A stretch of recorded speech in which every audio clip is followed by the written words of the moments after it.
Hello, everybody. Welcome to what promises to be a very interesting panel discussion today. As all of you know, it's a special day for all of us. It's the World Entrepreneurs Day in 2021. And entrepreneurs as business leaders, as all of us know, are drivers from the front. In its truest sense, entrepreneurship involves not just driving from the front, but much, much more. Entrepreneurs are also thought leaders who are constantly restless because they are powered by their ideas that can potentially change lives and, of course, the world at large. It takes a lot of courage and dedication, and my compliments to all you entrepreneurs out there on the panel as well as the audience for having the courage and the dedication to take the plunge. And of course, it takes a lot of innovation to be an entrepreneur in the truest sense. An entrepreneur fills multiple shoes. He's a leader or she is a leader. They are leaders, they are creators, they are innovators, they are spokespeople, they are thought provokers, and they are much more. And as the world grows to face a different and more nuanced challenge, the culture of entrepreneurship has kind of become inevitable. In this context, Servify has organized this panel discussion on World Entrepreneurs Day.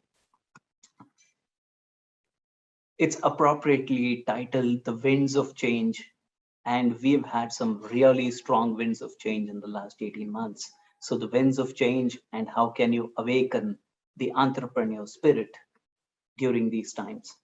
Our discussion today will encompass thoughts, opinions, and of course, gems of insights from leading entrepreneurs who are building a robust, unstoppable entrepreneurial spirit.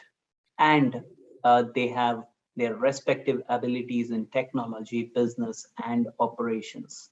So, introducing the first panelist of the day, Sreevathsa Prabhakar, the founder of Servify. Sreevatsa is a serial entrepreneur with over 20 years of experience in the field of customer experience, technology, and management. He's worked with companies like Nokia, Tata Teleservices, LG Electronics, Samsung, and BPL Limited before becoming an entrepreneur in 2009. He founded a fully bootstrapped venture, the Service Solutions, in 2009 to deliver his brand of technology-driven customer service, which was later acquired by German major B2X in 2014. He started his second ambitious venture, Servify, in 2015. In the short span of 6 years, Servify has already grown to be the largest device lifecycle management platform in India and many other companies. Starting as an app-based customer support service channel for consumer electronics, today, Servify has created its own end-to-end device management platform, enabling OEMs and ODMs to offer warranty services to their customers and managing the post-sales services seamlessly. Among their clients include Apple Care Services, Samsung Care Plus, Galaxy Forever, OnePlus Care, Xiaomi Protect. These are just some of the products of Servify that are used by the top OEMs. In addition to Servify, Sreevatsa also works with multiple other startups in India, either as an advisor or as an angel investor. He's a noted speaker at several industry forums such as the CII and the CSCMP, which is the Council for Supply Chain Management Professionals. He also advises mentors or startups via accelerator programs. He advises and mentors startups via accelerator programs like the German Accelerator and Supply Chain Labs, while also working very closely with top OEM brands in India and abroad regarding their customer experience or CX strategies. Sreevatsa holds a Bachelor of Engineering in Electronics and Telecom. He is the master of also the Master of Information Systems from Mumbai University. Sreevathsa is based in Mumbai, India, and enjoys a lot of music in his free time. Welcome, Sreevathsa. Thank you very much. Thank you, Prasad. So my next guest of this evening is Miss Kanchan Dwivedi, who is the founder of LoanGini, a Stanford alumni and a flight lieutenant who is an Indian Air Force veteran who took the plunge into entrepreneurship and is now the founder of LoanGini, an AI-first lending fintech in the early stages that gives small loans to the salaried in Bangalore. The biggest problem solving that uh, LoanGini does is in the space of financial inclusion, and they clearly follow the diktat of profit with a purpose. They donate about 5% of their fees to either Akshay Patra or any charity. Kanchan says that her mission in life is to make a positive impact on the world around her. And she is already doing that with not just charity, but also by being an active member of the CII Women's Network, the TIE, and NASCOM Tech Women Entrepreneurs Group. She mentors IIT Mumbai entrepreneurship students as well as AIM and Niti Ayog students. She unwinds by jogging, doing yoga, pranayama, meditation, reading books, and listening to great leaders. Um, Also, she loves hanging out with friends. So welcome, Kanchan. We look forward. Thank you, Prasad, for the wonderful welcome. And I'd like to wish everyone present a very happy World Entrepreneurs Day, as well as a happy Onam. Thank you. Wish you all a very happy Onam too. The third panelist of this evening is Natasha Jethanandani, who's the co-founder and CTO at Kaleidofin. Empathy and creativity are the two mantras that drive Natasha at Kaleidofin in creating true financial inclusion by building products and technology that enables the masses to use financial solutions in a paperless, efficient manner at massive scale. Natasha holds a master's and bachelor degrees in computer science and economics from the Stanford University. She started her career at Microsoft Corporation in Seattle, where she led teams on the .NET Web Services platform. She went on to work at Google Inc. In New York, where she led development for a new product for monetizing video content on the AdSense platform.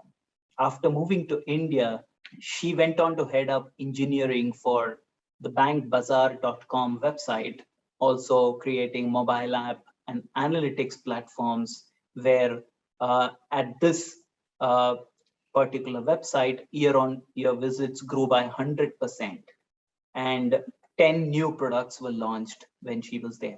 She later moved on to Kaleidofin to use her expertise in fintech platform to fintech platform design and operations efficiency to have a greater social impact. So welcome, Natasha. Thanks so much, Prasad, and thanks to ET for having me. Happy World Entrepreneurs Day to everyone, and happy Onam. Looking forward to the discussion today.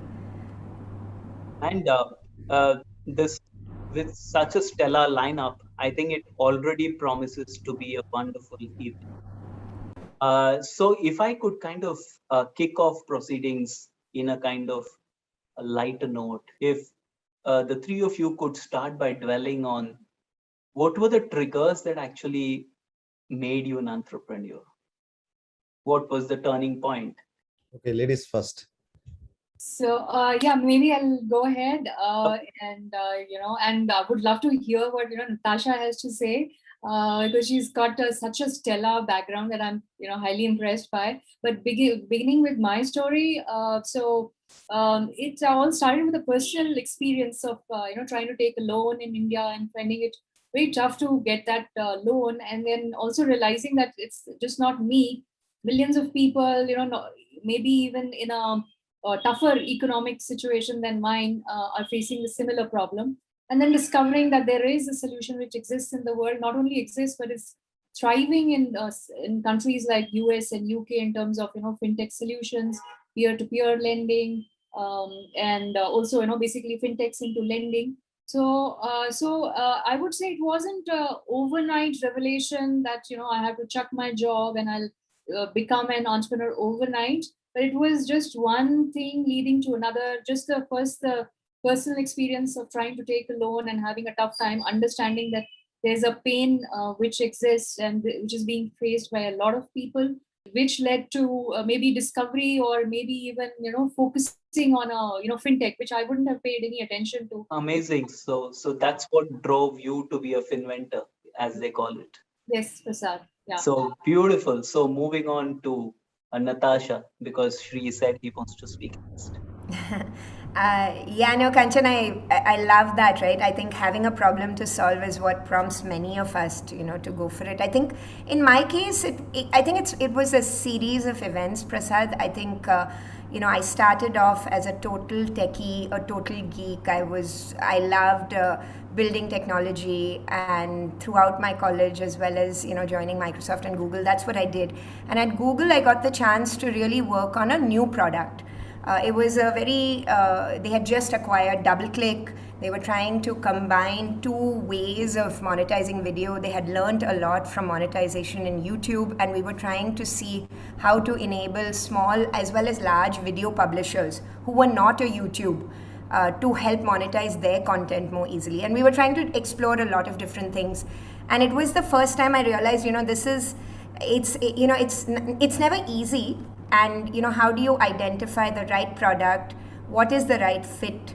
What will really work for the customer? What works for different customers? And from there, when I moved to India, I think I was quite determined to tackle problems at that point in life, where you were really also trying to figure out, what is the true customer problem and how do you solve it? At Bangalore, I had a great experience, but I think, again, the prompt was similar to Kanchan's, realizing that financial services are very difficult to access for a certain type of person, especially when they're in the informal sector, when they're in very low income section of society. They don't understand financial services that are available out there. And that became the problem that I really was keen to solve, and Kaleidofin was a great place to do that. So I think it's just, that series of finding the problem and then ideating from scratch. Amazing. So that's so two people who actually realized pain points and took the plunge. So Sri, if I shouldn't probably preempt you, but you should tell us, and then maybe I'll add my bit. Sure. So I think I became an entrepreneur by accident. Of course, always wanted to, but I think some events led where it was an emotional decision to quit and start. Of course, for years before, the way you worked in a corporate world, you always gave your 100%. And there was, as a consumer also, you operate within the corporates, right? So you see how can you do things better. And there were enough opportunities to do probably things better. And certain events really led to start something out of pure passion. Like I said, so my accidental event was I lost my dad and I had to come back home. And of course, my supervisor back then, when I went back after my dad's 13 days rituals, said, "Tumne bahut chutti liya yaar." So I said, I don't want to hear that again. So I became an entrepreneur.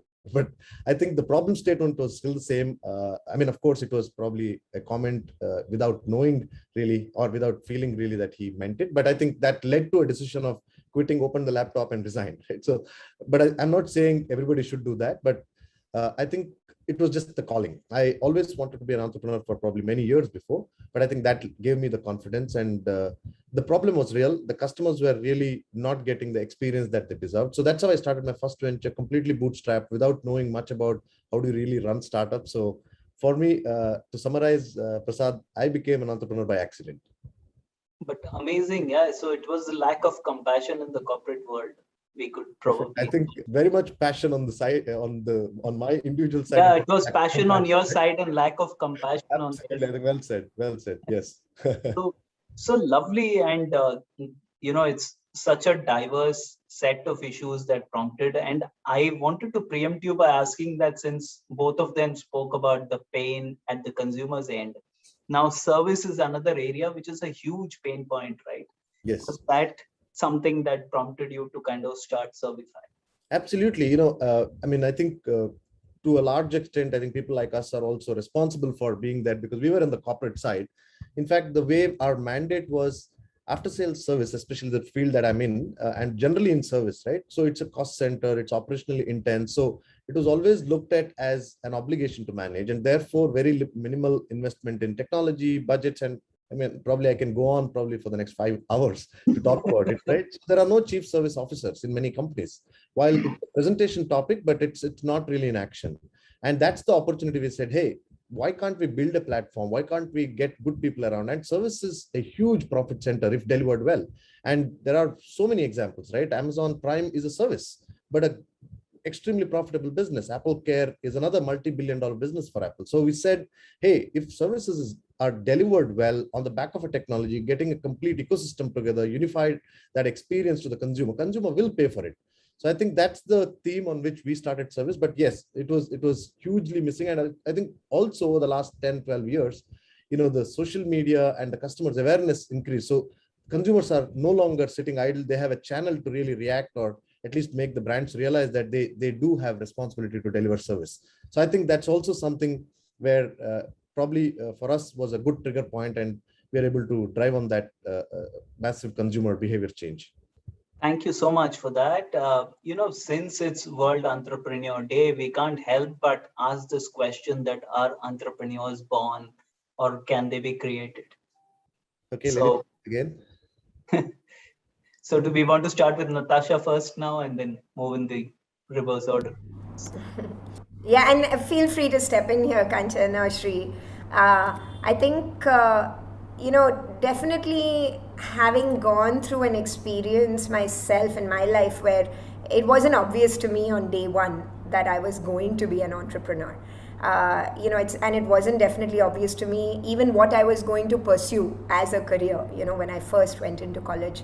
So I definitely feel entrepreneurs, can be created.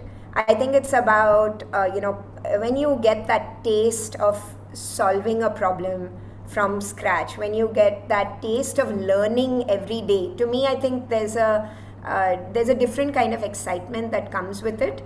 There's also a lot of tough moments that come with it, where you have to learn how to deal with a lot of failures also along the way. You have to be able to acknowledge that this is not working, and I'm going to try something a different way and keep evolving. So I think you have to have that ability to deal with both sides.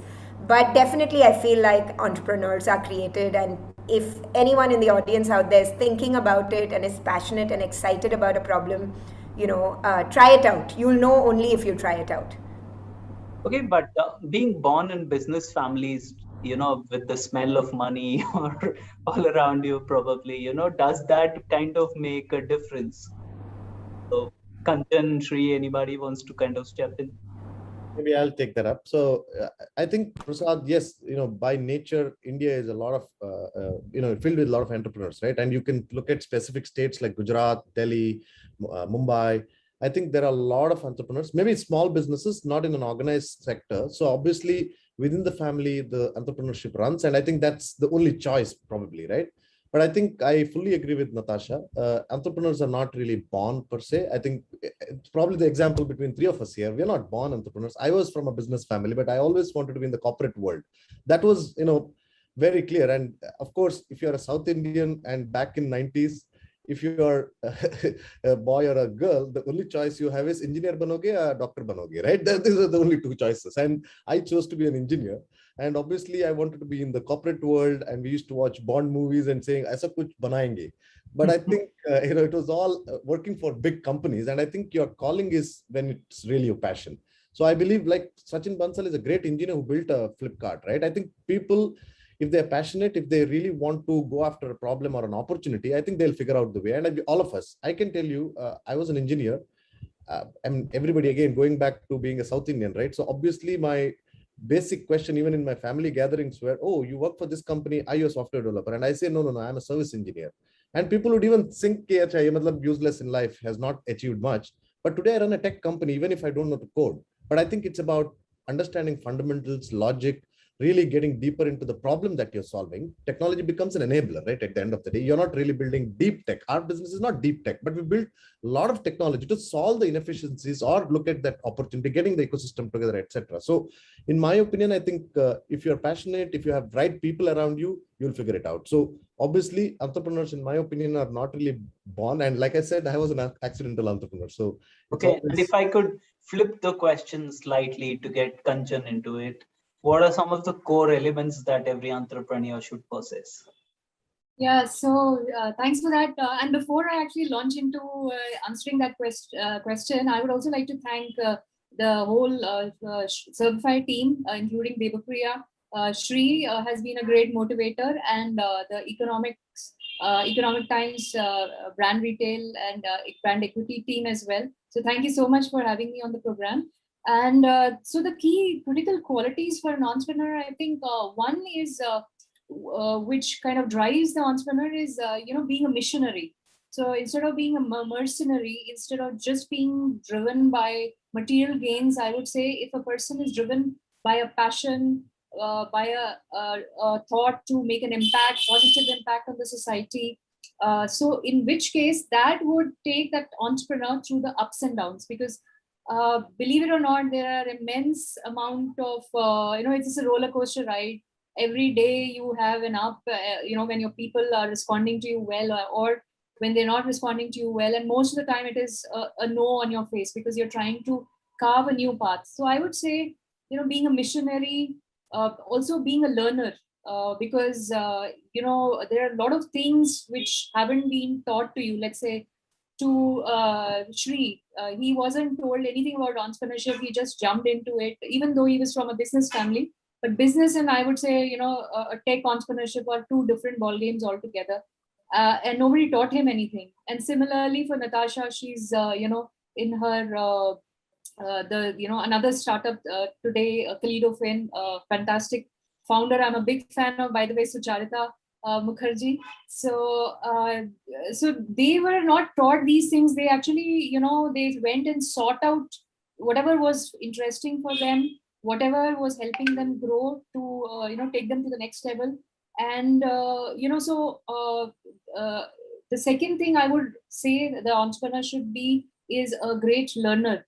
And the third also, they would have to be, he or she would have to be a great people person, because end of the day, everything gets done by people. So, and it is quite tough, though I'm saying all these things and they're very simple to be a people person, but just to, understand what the person on the other end wants and how do you give it to them? Are they an employee? Are they your customer? Are they your investor? Are they the media? So how do you deal with these people and make them? And first of all, I would say you have to connect with the people, bond with the people, and then, also look at growing those people. What is in it for them? Because if everything is all about you, then why is nobody would want to be with you. So it has to be serving others.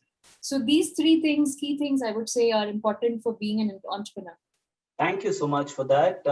And since we started by talking about the winds of change rather than, in 2021 and also the previous year. So is 2021 the right time to turn into an entrepreneur? Because people are already seeing green shoots of recovery. So let me take that up, Prasad, for a change. So I think, especially if you ask me, timing is always about the opportunity, right? So 21, 20, I think we have unfortunately had a massive economic downturn, pandemic and all of that. But I think it's also created a lot of opportunities. And in my belief, I can tell you, about our own business, right, which grew multiple X just because of the opportunity that got created. Not that, we wouldn't have grown that much, but yes, I think the consumer behavior started changing. So obviously 2021, in my opinion, has provided a lot of opportunities in terms of doing things differently, because a lot of consumer behavior has changed, channel behavior has changed. People are looking at new ways and means to deliver services. But I think at the same time, as an entrepreneur, I think whether it is 21, 22 or earlier, it's all about being ready. So I think, like I was talking to someone earlier and said, pivot is the word that was most used last year, right? When the pandemic hit, because everybody looked at where can I pivot. So I think it's always, if you're an entrepreneur, definitely, or want to be an entrepreneur, I think there is no better time than today. Whether it is 20, 21, 20, I think it's all about getting or jumping there. Beautiful. On this note of, pivot, I would kind of ask the next question, that should all entrepreneurs rethink their why this year? Yeah, I think that's a great question, and I think in our connect yesterday, I remember Sri saying this, and I'll just repeat it again because I agree with it. I think we should always be rethinking our why, I think for Kaleidofin, just to give an example, when the pandemic hit, we had led in the market with our savings solution. We were very keen that customers out there should be able to save regularly and access strong returns. Then the pandemic hit, and we really had to step back as a team and say, let's acknowledge that people may not be able to save as easily as they were. It was already a segment that would find it difficult to save, and now we knew that in this new situation, especially as things evolved, and we did really question ourselves, step back. And many of the things Sri just said, totally resonated with our actual experience. We realized that even though there was an issue, we also realized that a lot of opportunities came up. So the same customers needed access to credit. We had partners who we were working with across India, and I'm not even, North India, South India, across the board, several microfinance institutions, several small banks who were looking for ways to understand how do we give credit in this kind of environment so that we can control our ability to handle which individuals can manage it, what is their ability to pay, while also giving access to emergency loans to people who really needed it. And it led us to develop actually a model called Chi-Score. It led us to take those same data modeling and abilities and understanding the segment which we were earlier using for savings, and apply it in a different area very deeply.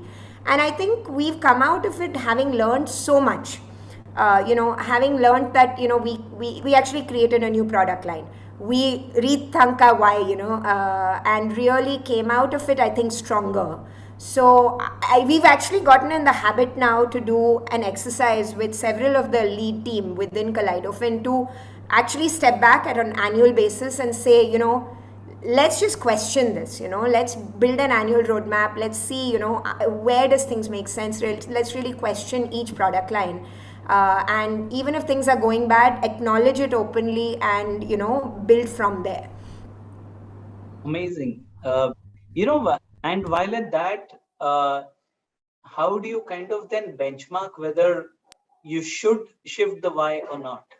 Is there a compass, or is there an indicator? What are the kind of systems that you build so that, if something is good, you don't kind of disturb that? I think, for me, between the what, how, and why, right? Why is the reason that you exist. So imagine, I think that there's a very nice Simon Sinek video that talks about the why, right? I mean, and I should tell our viewers that there is also a very nice Sri video on TEDx, which talks about I think the 6 W's, right? If I'm not wrong. Yeah. Six C's. 6 C's. Okay. Yes.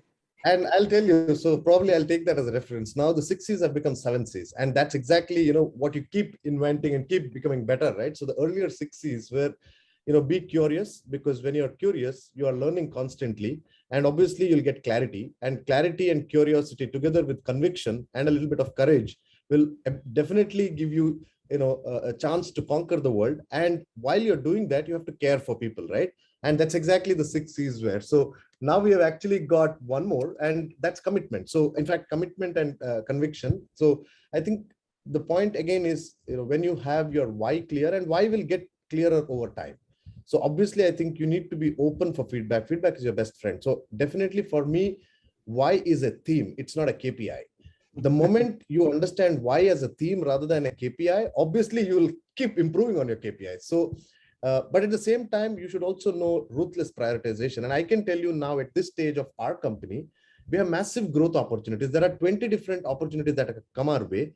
Now, everything probably in some form or shape still meeting the why theme, and or forces us to think that it is meeting the why theme, right? Because you have a large opportunity and you're like, hey, this is also meeting the why. But I think as an entrepreneur, you have to ruthlessly prioritize. So don't keep changing your goalpost. It's like, at least find better ways to reach, obviously. But I think the why has to also have clear understanding of what you're going to achieve, at least for a shorter duration of time. And ultimately, it shouldn't keep changing. So you end up pivoting all the time, but not building anything. So there's a very thin line between being open to change and, always be open to pivoting. But I think without losing sight of the main objective. So I think I would put it that way. So therefore, it's not just about keep changing. You need to also know ruthless prioritization to at least achieve some maturity on what your why is, and then probably look at changing. Of course, if situations change like COVID happened, maybe you have no choice. So you have to do drastic things, but I think that's not always the case. Okay, and before we move on to the next question, I would just like to remind all our viewers to keep sending in questions through the chat, and we'll be taking that up in some time. So, and should we give them any prizes for the best questions? Maybe a one-on-one with the three of you? Personal mentoring. See, no one's committing, but no, that I can sure, give. Sure, I'm happy to do that. Yeah, absolutely. So the incentive to put in some great questions, the audience. So, moving on to the next question, I would like to ask each one of you, how did you leverage your past learnings to power up your entrepreneurial journey? So, Kanchan, if I could start with you, was it the cockpit or was it? Yeah, Prasad, actually, it's been a very unusual kind of a journey to being an entrepreneur for me. It's not been a typical, college grad and into technology and then, getting into entrepreneurship. In fact, if you see my career graph, I started off with the Indian Air Force, then, did my MBA, then went on to do work in the corporate for a little while. Also, a stint at Stanford, and then looked at entrepreneurship. So it's been slow and steady learning all along around on the way. But one thing has been consistent, that I've been a learner, and I would not say I'm the same person that I was, some 15 to 16 years back. And because I've always looked at myself, what are my shortcomings? How can I, overcome them and, kind of make myself better? So let's say the time in the defense forces, I was very fortunate to serve 5 years for my country. And basically, we were into the air traffic control, and we were controlling the ensuring the flight safety, or the MiGs or the Jaguars, or all these fighter aircrafts. And I learned, to make do with the resource constraints. So, even though resource constraints might be there, how do you become more and more creative about it? How do you develop, resilience and grit to deal with tough situations? Wartime situations are on, you're in a bunker, how do you deal with that, total change from, a regular 9 to 5 kind of a job, and then coming back from the office to suddenly being in a bunker. So also being adaptive. So those are, being on time, being disciplined, respect for your elders. So those are some of the things I learned in the forces, and which are also helping me till this date, because these are, I would say, individual qualities that I worked on. But then, I would say the stints in MBA as well as Stanford, they helped me be learners, because I was going into MBA after a stint, after working for a little while, where, most of the things were done for me. Here, I was again back to being a student, again at Stanford, after many, many years of being, working outside, working in the corporate. Suddenly, I was again a student, listening to people and what they had to say. I was learning, unlearning, relearning. So I think stints after a little while into especially academic atmospheres are also very, very important, where you learn not only from your peers, the classmates, but also, of course, from the professors. Then I would talk about the corporate, how it helped me. I think the corporate helped me to hone my people skills. So in the military, it was individual skills, how you become a better human being, better manage. Also, of course, people. But I think the people skills, because I was also looking at selling to people. So you can't sell to people if there is no connection, because finally, end of the day, you sell to people. So, stint in the corporate helped with that. And and of course, non-learning all the time. I think it's, again, a lot to do with, being a learner, being a people person, entrepreneurship, being adaptive. So tremendous learning all the time. And it's tough. Learning is not easy. At some point in time, you do want to say that I know enough. That's I don't think that's the way to go. Thing is to keep learning. Fabulous. And Natasha, what would have been some of the past learnings that have covered your? Yeah, Prasad, I would say, and I think I agree with everything Kanchan said. So maybe I'll add on a couple more that I, also follow. One is, I think, maybe a repeat of what I said earlier, but understanding that there are points where failure is okay. And I'm also bringing this up because I noticed a couple of questions from the audience around, asking about examples of where we've actually faced failures. And, for example, when I first moved back to India, I actually started my own individual startup. I started building telematics technology, on Android to build a connected car system.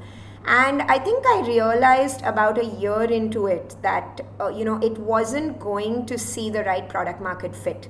Google navigation was coming up. It was going to address a significant section of the use case. There were other products out there. So the problem we were solving had importance, but it was starting to become a very small section of it. And I think stepping back at that point and saying that, okay, I need to understand that, I need to step back from this idea. I need to say, it was a great learning because I learned that, you have to be able to step back from an idea also. Really understand what do you learn from it. What I really learned from that experience was how important execution is in being an entrepreneur. I think it really, that whole saying of 1% is the idea and 99% is the execution. I could not agree with that more. Day in and day out, keeping up your motivation, keeping up the motivation of your team, surrounding yourself with the right people, but also keeping them excited about what's coming, but really executing very, very well is very critical. So I fully agree on the learning aspect, but I think just being able to deal with failure and still move on, learn from it and move on. And second is just really focus on the execution. Set yourself, smaller goals that can be achieved in a few weeks, in a month, so that you know whether you're, on track or not, while still keeping in your mind the bigger goals. I think really helped me. Amazing. Thank you so much for that. Moving to Sri, what would have been some of the past learnings that you picked up? At a theme level, I think a lot of what Natasha and Kanchan already spoke about it, being disciplined, never say die and all of that. But I think I'll give you a couple of examples very relevant to the business that we started and what we're doing. So I started my career coming to Mumbai without knowing Hindi, and my area was a field service engineer in Sayan Dharavi. And I visited a house, 100 square feet house with some 7 or 8 people. On a single door refrigerator, there was a big TV that was kept and I was supposed to fix it. And the moment I entered, the guy said, hey, I just bought this TV 3 days back. Give me money, otherwise I'll not let you go out. I am the lowest person in the organization. GET, graduate engineer trainee, has no decision-making power. And I was made to, go through hell. In fact, I requested him, sir, mujhe 5 minutes de do. Let me at least have a look at it. He said, no chance. Tum abhi tumhara CEO ko phone karo. Forget CEO. I didn't even know who my supervisor was because the access. So the reason I'm giving you these examples, I'll come back to it in a minute. And somehow I convinced him. I said, sir, 5 minutes do main dekhta hu. And it was just that he had not connected the plug properly. And it, boom, it started. And the immediate reaction was, tum to sala NASA ka engineer hai yaar. He made me that level of an engineer. So lesson number one, customer experience doesn't need to be through great technology, great means understanding consumer behavior is important. So I think that was number one. For him, somebody explaining that was extremely important. So all that I luckily got was 5 minutes, and I changed his behavior. And you'll not believe. He said, "Abhi tum idhar se beer पीने के बिना नहीं जाओगे." मैं बोला, "sir मैं पीता ही नहीं हूँ." नहीं तुमको पीना पड़ेगा. That was the way of celebrating, right? Because that small thing made him so happy. He wanted to have kind of a celebration, because probably that's a big purchase that they did, considering their affordability, etc. So lesson number one: understand your customers well. All these jargons are okay, but small little things make consumers happy. Second, which is what I am trying to do in our company, emotional empathy. I can tell you, working for big companies, I was not allowed to speak to my manager, even on the field observation. And I can tell you, when I went back and told the manager, "Aise sab customer hote, chhod de tu." That's the feedback. That's where, I was trying to tell him, hey, we can actually do a lot better just listening to such people, right? He was almost killing me. He was like ready to hit me. And I'm saying, give me a chance of feedback loop. That I have experienced something I want the entire organization to understand. I think, again, building a people-first culture is a second learning for me. So a lot of things like this. So for me, it's all about emotional empathy. So I think a lot of things you learn from home, learn from outside, learn from your friends, but also these experiences firsthand, I think also help you when you're building a company. So this is my example that I thought is worth sharing. Amazing. And considering that I'm told there are a lot of technology entrepreneurs in the audience, so what are some of the characteristics that a tech entrepreneur should subconsciously imbibe and make a part of their respective DNAs? I'm happy to maybe step in there. Please. Yeah. I think, a lot, I would say first off that there are many characteristics that are just core to entrepreneurship. It's, regardless of whether you're doing deep tech, whether you're doing, a business problem that is more operational, operations heavy. I think, several of what we've talked about, I think applies across the board there.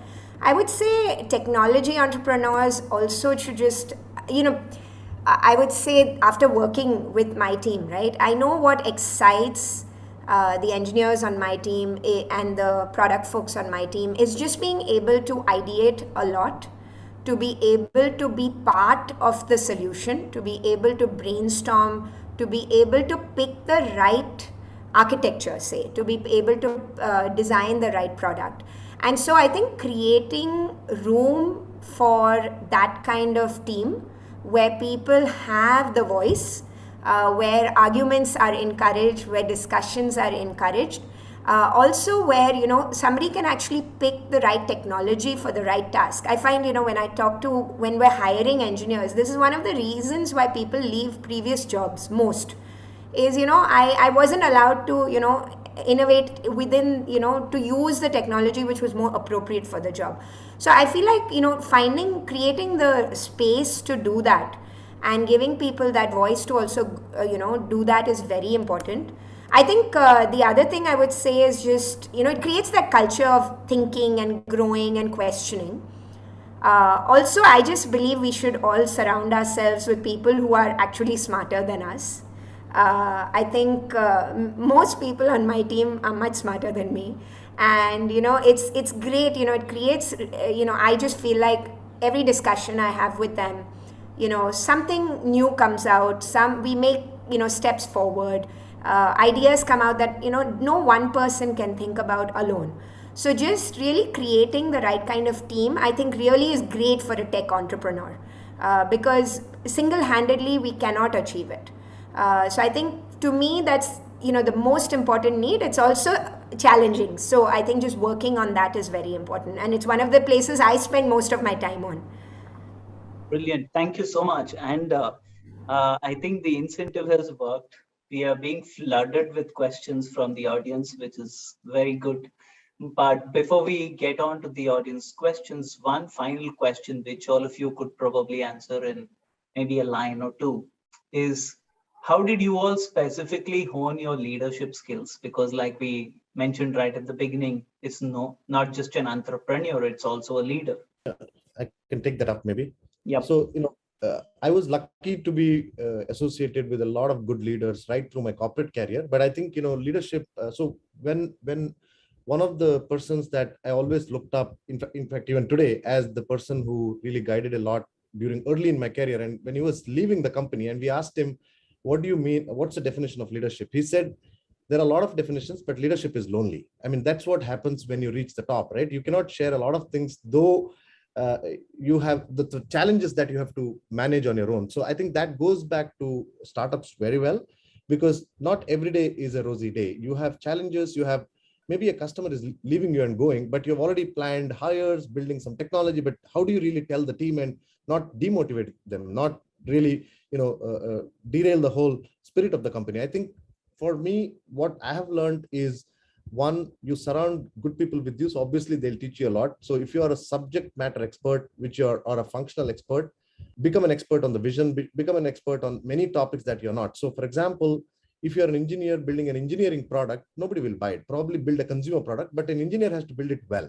So get good people who understand the consumers, get good people who understand the business, so you can sell it. So I think it's a combination of everyday learning, but also surrounding yourself with great people. So that's, for me, helped. So it's whether in the form of great colleagues, great board members.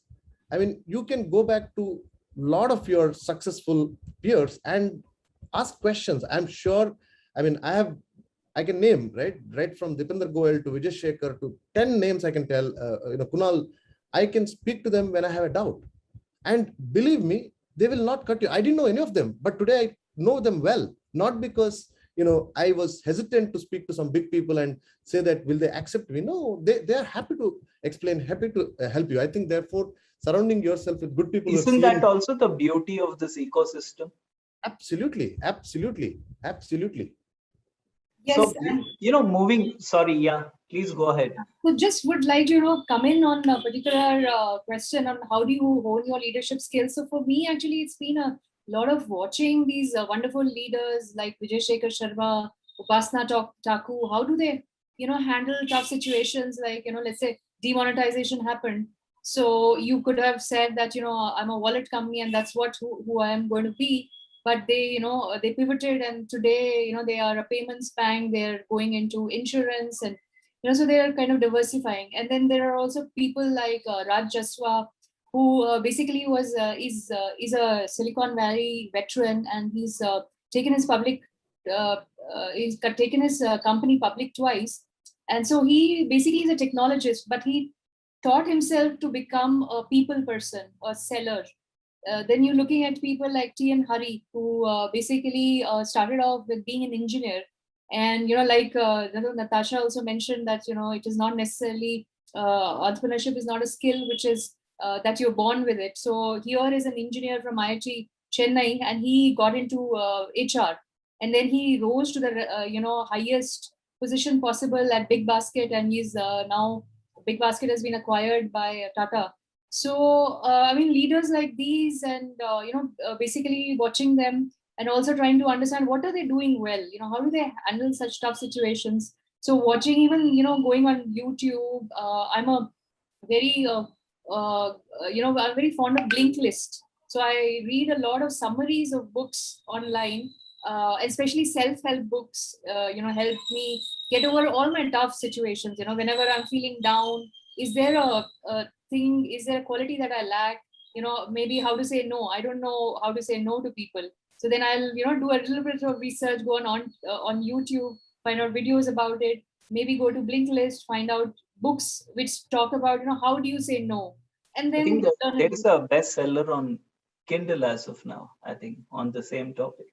Okay, so you should I'll check look that up. Okay, yeah. So and the list of audience questions is just keeping on increasing. So sorry to cut you there, but moving on to the first audience question, probably Natasha can take this up. Is that how do you ascertain as an entrepreneurial idea is actually worth being executed or being brought to life?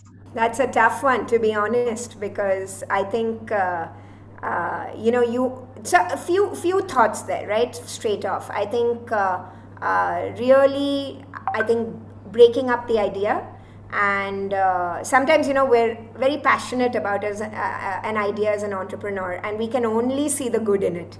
But I think really questioning yourself, first of all, to say, okay, you know, what is the business model here? What is the product market fit? Who is the customer? Is there an actual customer problem that exists today that we're solving? Or, you know, are we going to be going and convincing the customer that this is something that they need? These are two very different things. So, you know, evaluating your problem with that in mind, I think really helps.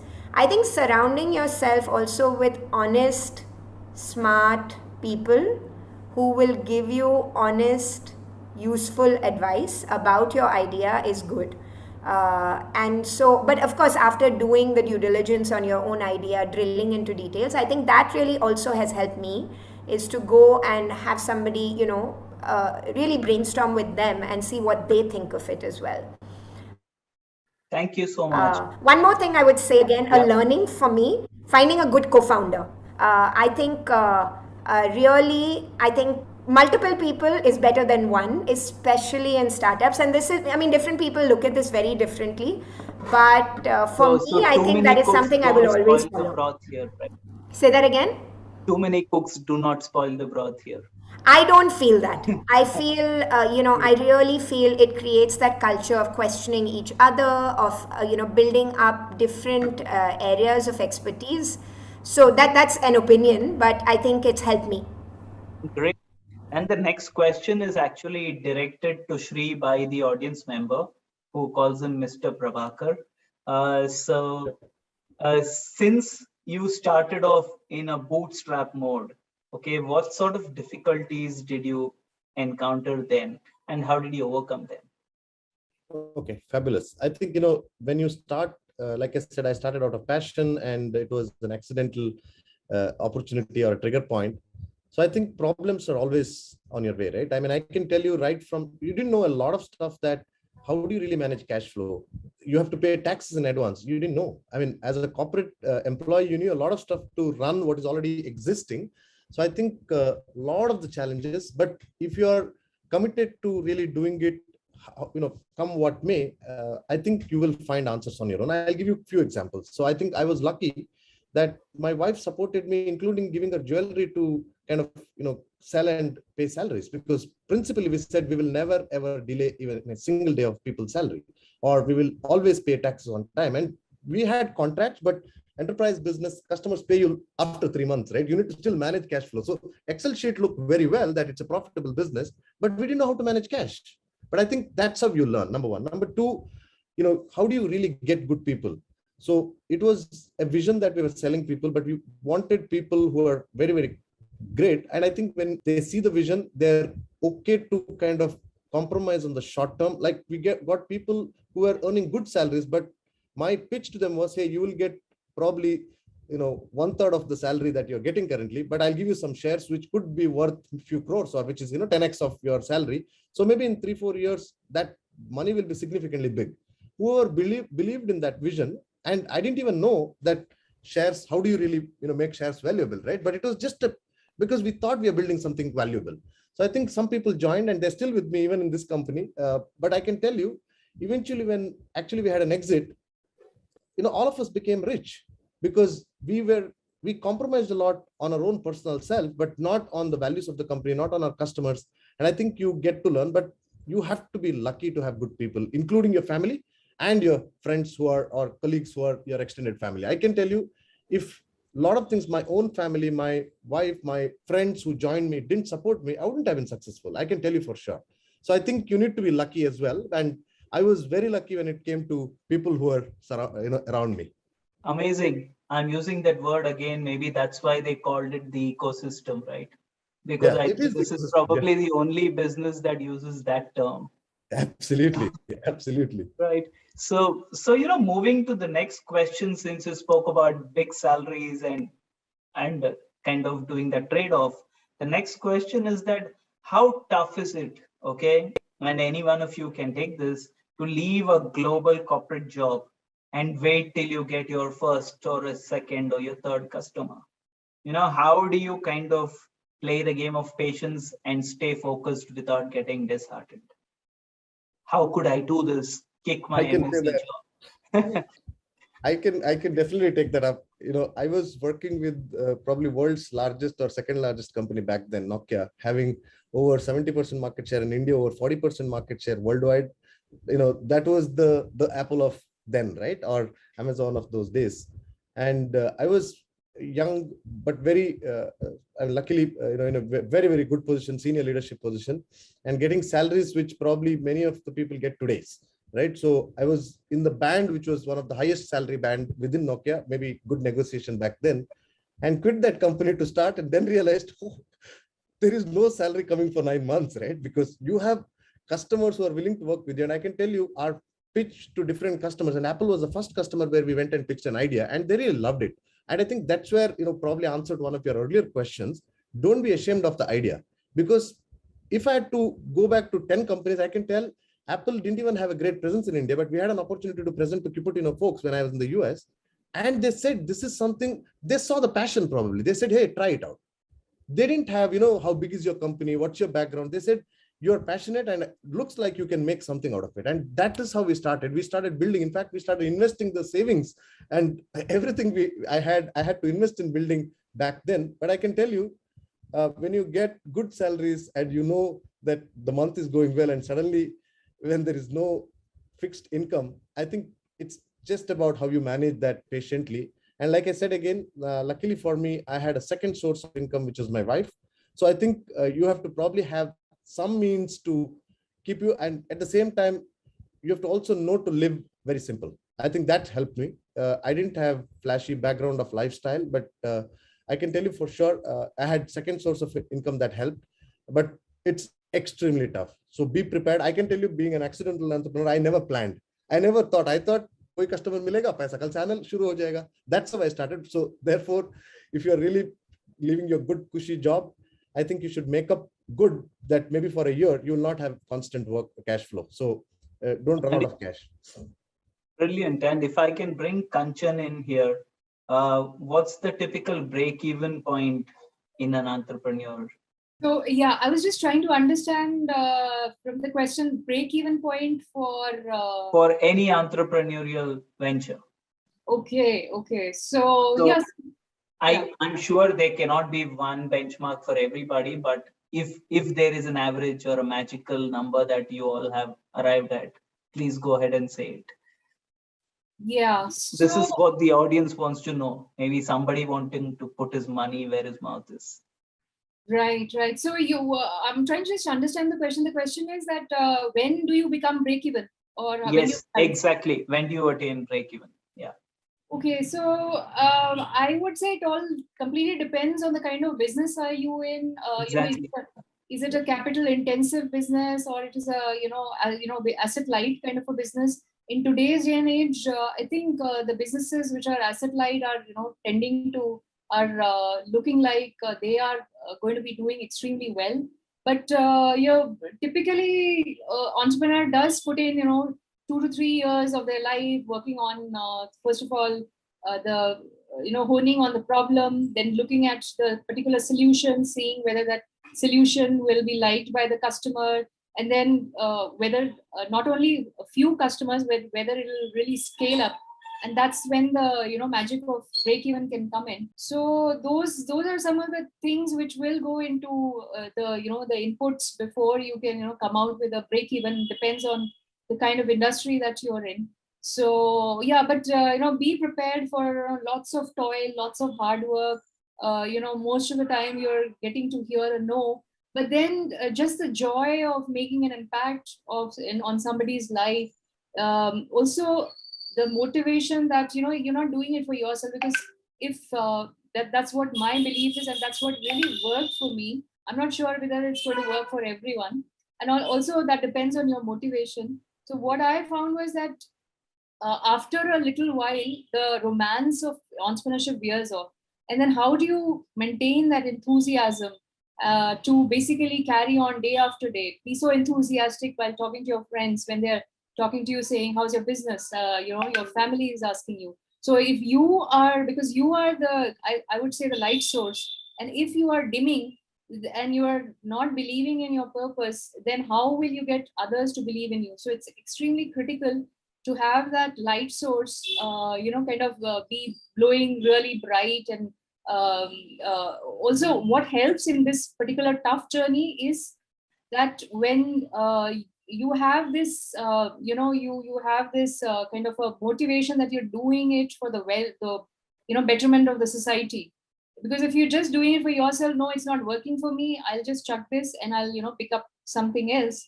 But if it's a greater purpose, then it helps. So I'll let Sri also answer, because okay. And since we are running short of time, I want to just ask the three of you whether we can continue for another 5 minutes. So yes, we can. Yes. Yeah. So the next question, which is addressed directly to Sri, is that you mentioned a number of qualities that leaders should possess in order to be very good at what they're doing. But not everyone might have all these qualities.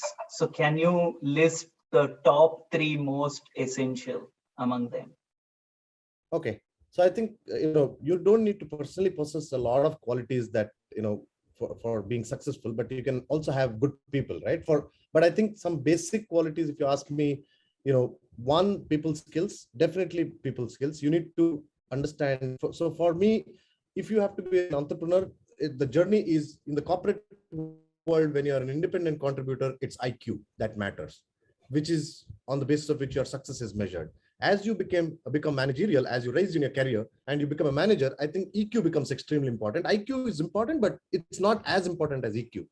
For an entrepreneur or a leader, in my belief, it's EE, which we call, again, it's internal terms that we use at Servify. It's emotional empathy.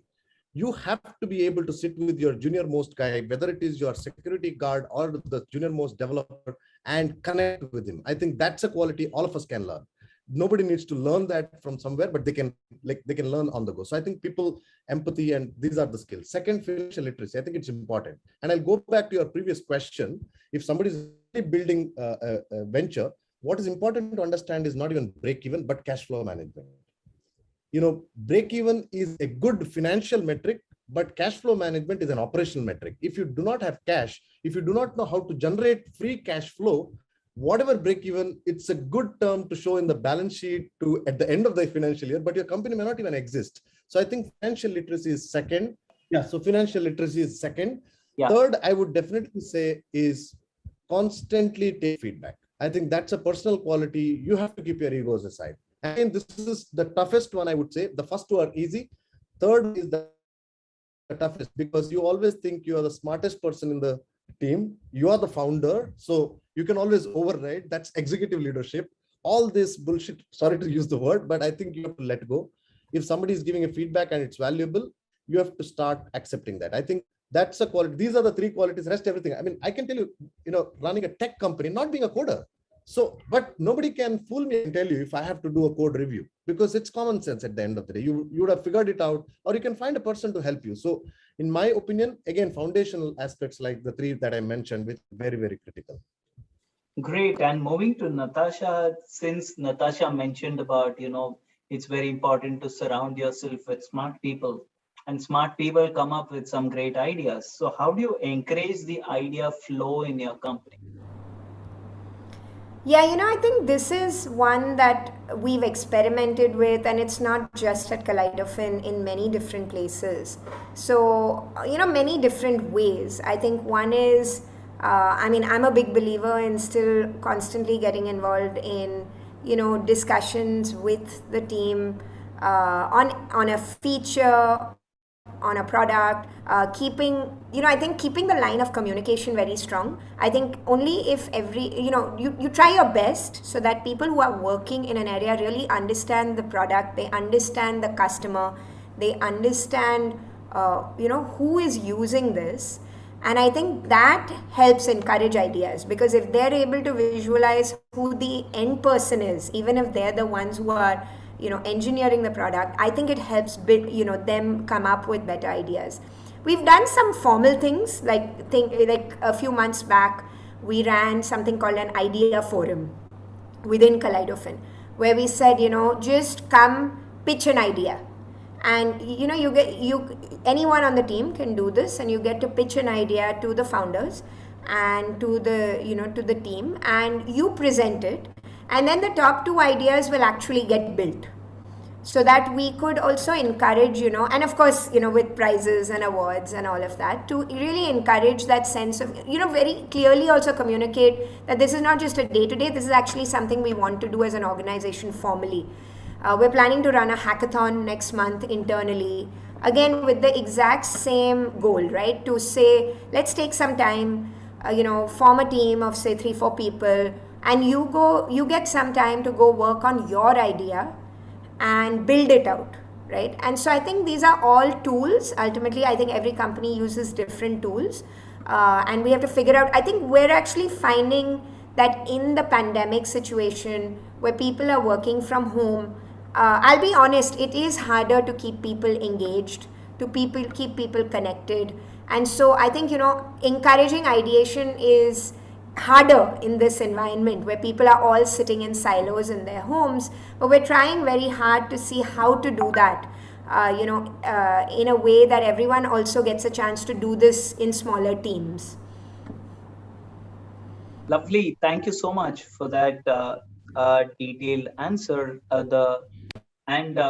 This is something that gets asked, that is there and I think we briefly touched upon this during our discussion yesterday, is that, do you think that a person in their late 50s, okay, who's on the verge of retirement, can actually succeed as an entrepreneur, or whether it will end up becoming one small kind of kitchen business or a mom and pop store? So I think the question is, can you scale it up when you start that late in life? Right. Prasad, I can answer that, because I firmly believe that there's no age for entrepreneurship. So I've seen and met up with, some very young people who are just out of their college, and they have not even done their first job, and they are confidently going ahead and executing their idea. Also, some people are still in college. They're not even graduated, but they already by the 4th year of the engineering, let's say, because there seems to be this very strong entrepreneurship culture, they have already gone ahead because they're fearless. They don't have any fear at that point in time. So gradually, as you work in these wonderful companies and you have cushy jobs and very wonderful salaries, you tend to take up less of risks. Unlike Sri, who took a big risk and made it a success. But people tend to do less of that. But at the same time, I would say there is no age to it. If you've got a great idea, is it solving a big problem for people? Is the particular problem huge that many people are experiencing the pain? And do you have a solution? Can you execute it? Have you done something about it? And can you sell to investors? I mean, if you have a wonderful people team around you supporting you, whatever you can't do, let's say you don't have the energy to do it, you have youngsters doing it for you. All the sales job or the field job, everything. So figure out what you don't have as an entrepreneur, I would say, and get those people with complementary skills working for you, with you. And that's how entrepreneurship is all about. It has nothing to do with age. Okay, and the question has another layer to it. Feel free to add in, Shri and Natasha. This is about, see, people in their late 50s probably can't have 2 or 3 shots at glory, right? So how do you then foolproof your idea in such a way? And what should be the approach in moving ahead with your business model? I think, again, like Kanchan mentioned, age has got nothing to do with it, right? So for me, it's always the contribution years of experience rather than calendar years of experience. So if you could have, people with 5 calendar years of experience, but they would have contributed equivalent to 15 years in probably the same field by somebody else, right? So therefore, age is just a number. It's ability. Unfortunately, many a time this is a metric probably a lot of the VCs have put in, saying, hey, age is a criteria where we can't invest because probably that agility is missing. I think, but for me, it's just about the ability to unlearn. For me, age is actually good because you have so much experience, but I think the flip side to a lot of experience is the unfortunate inability to unlearn and be agile again, or learn from new people, learn from youngsters. So if you have that quality of, or willingness to let go your ego, I know it all, I've done it for 25 years, but hey, this is something new. I'm willing to learn. I'm going to put all my experience behind it in making it successful for people together with me. I think you can do it with 55, 60. Why? It's probably also in countries like India, where this startup ecosystem is mostly youngsters.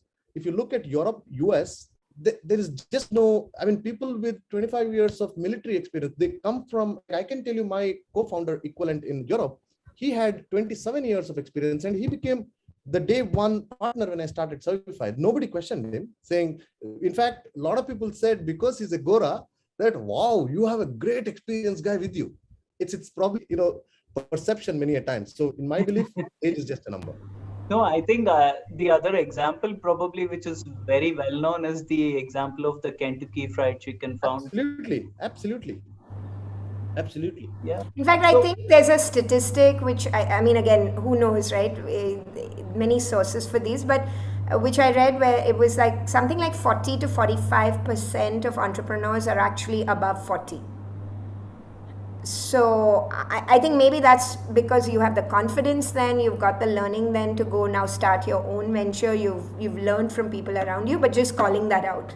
Also, probably that you have some bank balance, which gives you that cushion. Absolutely. Definitely helps.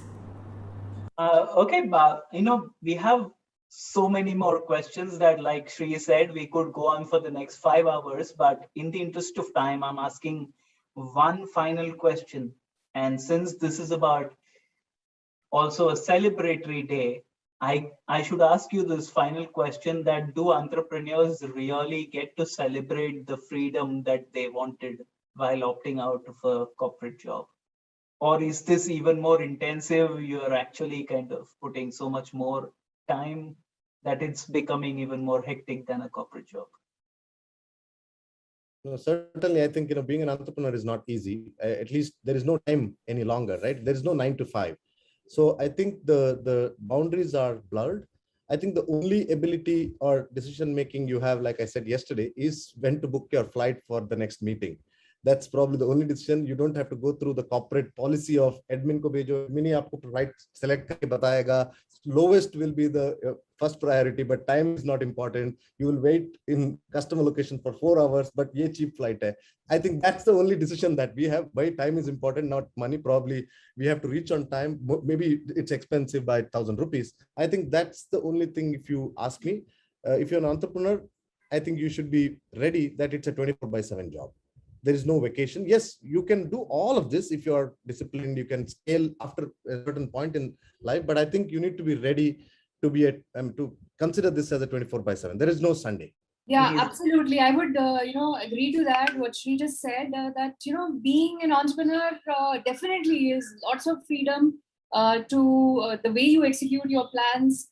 And of course, maybe you are on the go, maybe you are at it 24 hours. But at the same time, I would also like to say that, as an entrepreneur, you should, as far as possible, do try to unwind in between. I mean, of course, your focus is always there, but then if you if you can get a little bit of focus in, what are the 3 things that I need to focus on, and then if it is the 4th and the 5th thing which are not so important, then in which case, you can actually let the fires burn, because sometimes, you can't be this kind of goddess Durga which is attending to everything which is there in the horizon. You have to let some things go which are not a priority, and sometimes give time to yourself, also give time to your family, because it's extremely important, because end of the day, it's all about the people, not only at work but also your family. So let's say Sri mentioned how his wife helped him with the jewelry. Even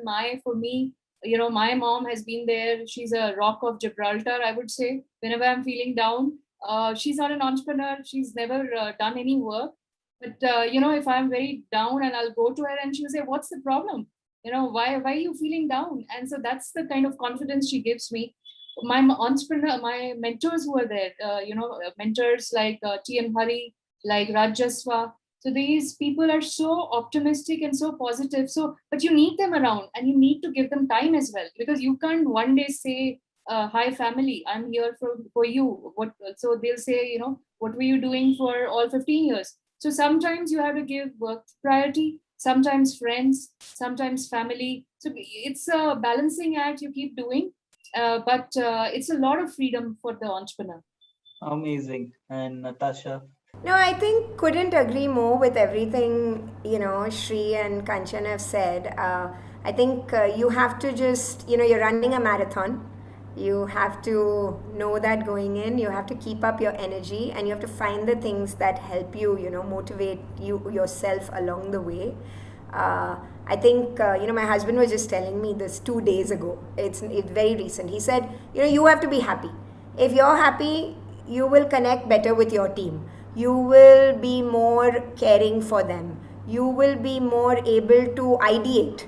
You will be able to motivate people around you. So everything about it, right? So whatever makes you happy, I think that's important to get done within this, marathon. Beautiful. And it's a marathon without a finish line, right?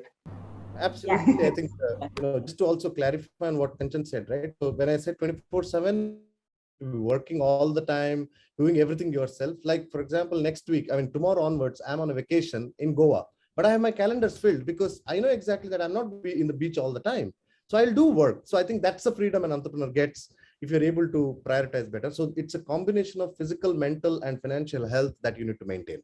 I think that's the only, like Natasha very well said, you have to be happy. And if you're not happy, I don't think you can make others happy. You can bring the organization health also into.